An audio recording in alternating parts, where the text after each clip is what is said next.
Class 12th मासिक परीक्षा 2024 history विषय कोड 321। इसका ऑब्जेक्टिव आंसर देख लेते हैं। पहला प्रश्न, ऋग्वेद का रचना काल क्या था? इसका रचना काल 1500 ईसा पूर्व से 1000 ईसा पूर्व। Option number A. Option number D, Rigveda में वर्णित प्रमुख देवी कौन थी? Option A Usha, option B Aditi, option C Saraswati, option D इनमें से सभी। इनमें से सभी होगा ऑप्शन डी सही। उत्तर वैदिक काल में किसकी रचना हुई है? सामवेद, यजुर्वेद, अर्थवेद, इनमें से सभी। ऑप्शन डी इनमें से सभी। उत्तर वैदिक काल में सभी के option C, option D right answer. Samaveda, Yajurveda और अर्थवेद इन सभी का रचना हुआ था, इनमें से सभी। अगला प्रश्न, आजीविका संप्रदाय के संस्थापक कौन थे? Option B Makkhali Gosala. अगला प्रश्न, निगठल नाथ पुत्र किनको कहा जाता है? ऑप्शन ए महावीर को कहा जाता है निगठन नाथ पुत्र। अगला प्रश्न, 23वें तीर्थकर कौन थे? Option B Parshvanath. 24वें तीर्थकर कौन है? महावीर स्वामी को माना जाता है। 23वें तीर्थकर पार्श्वनाथ। अगला प्रश्न, महावीर स्वामी का जन्म कहाँ हुआ था? ऑप्शन सी कुंडग्राम में हुआ था। अगला प्रश्न, महावीर ने अपना पहला उपदेश कहाँ दिया था? ऑप्शन ए राजगिरी में दिया था अपना पहला उपदेश। अगला प्रश्न, महावीर को ज्ञान की प्राप्ति किस वृक्ष के नीचे हुआ था? ऑप्शन ए साल के वृक्ष के नीचे हुआ था ज्ञान की प्राप्ति। अगला प्रश्न, पार्श्वनाथ के सिद्धांतों में महावीर ने क्या जोड़ा था? ऑप्शन डी ब्रह्मचर्य जोड़ा था। अगला प्रश्न, दक्षिण भारत में जैन धर्म का प्रसार भद्रबाहु ने किसके समय में किया था? चंद्रगुप्त मौर्य के समय में किया था।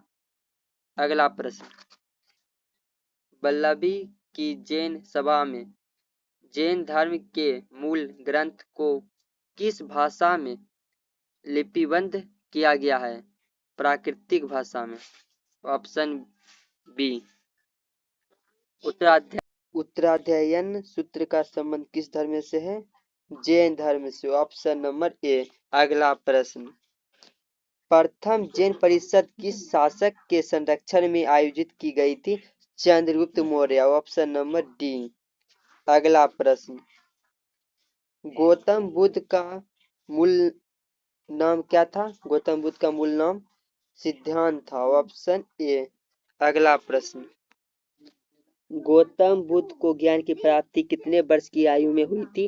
35 वर्ष की आयु में हुई थी। अगला प्रश्न, गौतम बुद्ध ने अपना पहला उपदेश कहाँ दिया था? सारनाथ में। Option number D. अगला प्रश्न, बौद्ध संघ के नियमों का उल्लेख किस ग्रंथ में है? विनय पिटक में। Option number B. अगला प्रश्न, दूसरी बौद्ध संगीति कहाँ हुई थी? वैशाली में। Option B. अगला प्रश्न, बौद्ध चरित्रम की रचना किस भाषा में हुई थी? संस्कृत भाषा में। ऑप्शन नंबर ए। अगला प्रश्न, किसके संरक्षण में चौथी बौद्ध संगीति कश्मीर में हुई थी? Option D Kanishka. अगला प्रश्न, सांची का सपूत किस राज्य में स्थित है? Madhya Pradesh. Option number C. अगला प्रश्न, गंधार मूर्ति कला किस कला से प्रभावित थी? यूनानी रोमन कला से। ऑप्शन नंबर ए। अगला प्रश्न, मथुरा कला में मूर्तियों बनाने में किस रंग के पत्थरों का प्रयोग किया गया था? ऑप्शन ए लाल रंग का। अगला प्रश्न, मंदिर निर्माण की उत्तर भारतीय शैली कौन थी? ऑप्शन ए नगर शैली थी। अगला प्रश्न, किताब उल हिंद किसकी रचना है? ऑप्शन ए इन बतूता की। अगला प्रश्न, इब्न बतूता किस देश का निवासी था? ऑप्शन बी चीन के निवासी था। अगला प्रश्न, बनियर भारत में कितने वर्ष तक रहा? ऑप्शन डी 12 वर्ष तक रहा। अगला प्रश्न, नारियल तथा पान का वर्णन किस यात्री ने किया था? ऑप्शन बी इब्न बतूता ने किया था। अगला प्रश्न, tables in the Mughal empire किसकी रचना है? बनियर की। ऑप्शन क्लासेस में ही तक रहेगा। पीडीएफ नोट्स के लिए चैनल को सब्सक्राइब कर लीजिए।